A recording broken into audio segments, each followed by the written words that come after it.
So I'm gonna go ahead and admit that I haven't really touched my camera bag, specifically my RB, in a little over 3 weeks now, which sounds kind of ridiculous to me because that's almost a month and I can swear that I haven't not used my RB in a month. With that came me just not wanting to shoot, me not wanting to use it, me not wanting to shoot film. Not that film is important or anything, but why am I talking about this?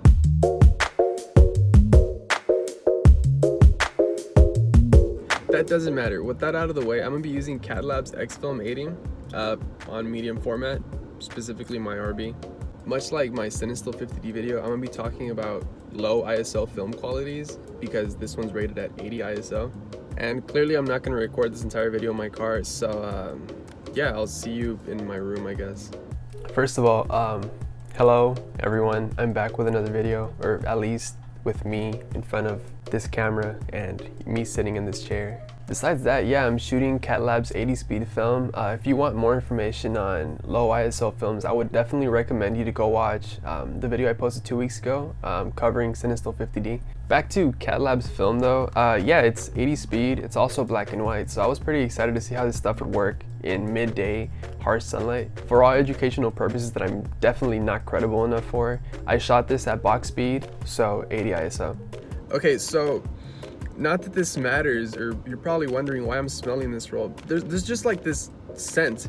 It's like an awfully obnoxious scent that comes off of this roll, and it smells like shoe. It smells like the sole of a shoe. If any of you pick up this film because of this video, please tell me if it smells like this.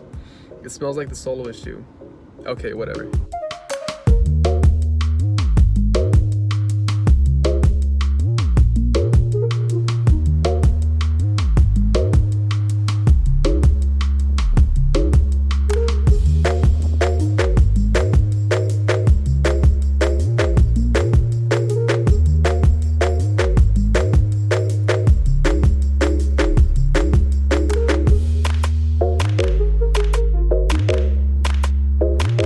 Just in case, I figure that most of you, if not some of you, would be wondering how I metered for these shots, at least considering that there isn't many YouTube videos on how to get this look straight out of the film. The answer is to just expose for the highlights, because then that means your shadows get darker, meaning you have a more contrasty image, giving you this look.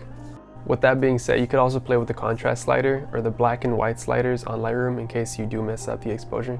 In my experience and during this video, I was using a spot meter or a reflective meter, meaning you take away the little white cup that diffuses the light when metering.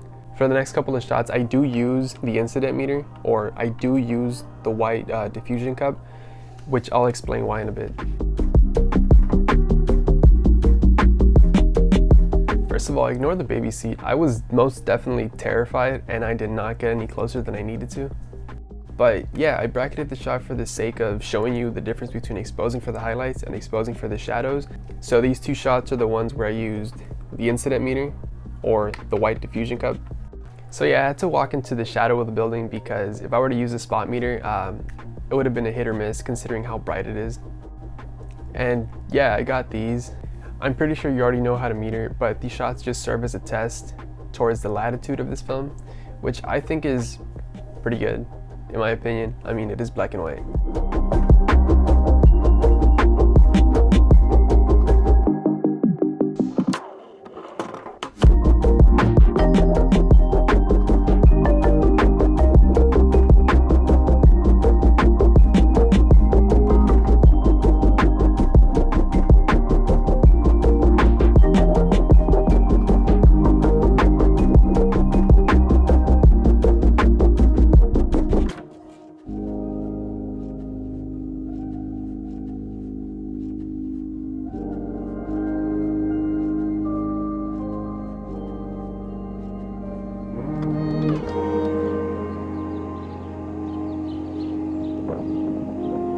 So as I've mentioned in the past, a low ISO equals a finer grain structure, and this film definitely pulls through in that. There's little to no grain, which is great if that's what you're going for. I wasn't able to get a portrait of someone, but I was able to get 2 shots that could serve as a portrait. On that same note, I feel like this studio would really shine in a studio setting, again, at least considering that you're going for a low grain look for a portrait. Although in my opinion and for my style of shooting, I do prefer an awful lot of grain in my black and white images, mainly because I don't shoot portraits a lot.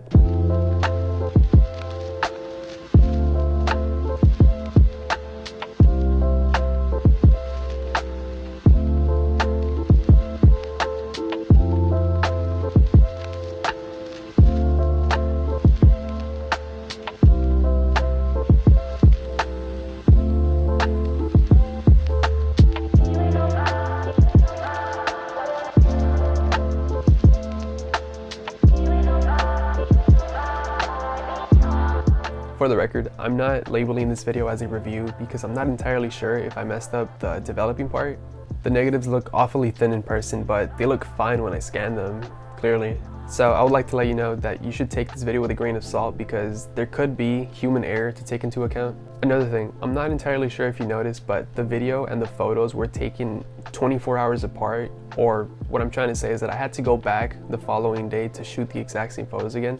This happened because I loaded the first roll backwards, which is very embarrassing to me to say, but hear me out. This goes on to the next part of the video, or at least what I wanted to talk about.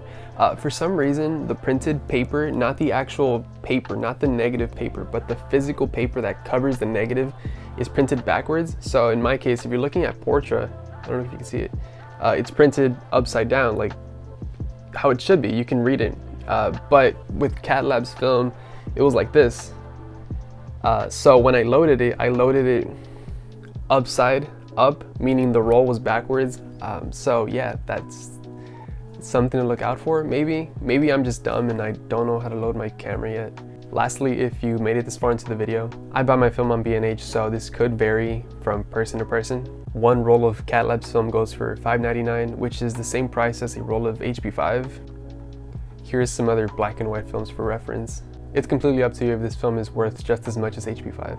Mind you, I believe that catLABS as a company is more of a distributor for Jobo products, or I think that's how you pronounce it. And as they label it, a one-stop shop for everything large format.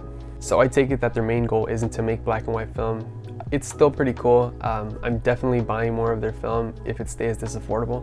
That's all I have for you for this week, or rather this weekend. I have a couple of things planned out for the next couple of weeks, so yeah, I hope you stick around for that.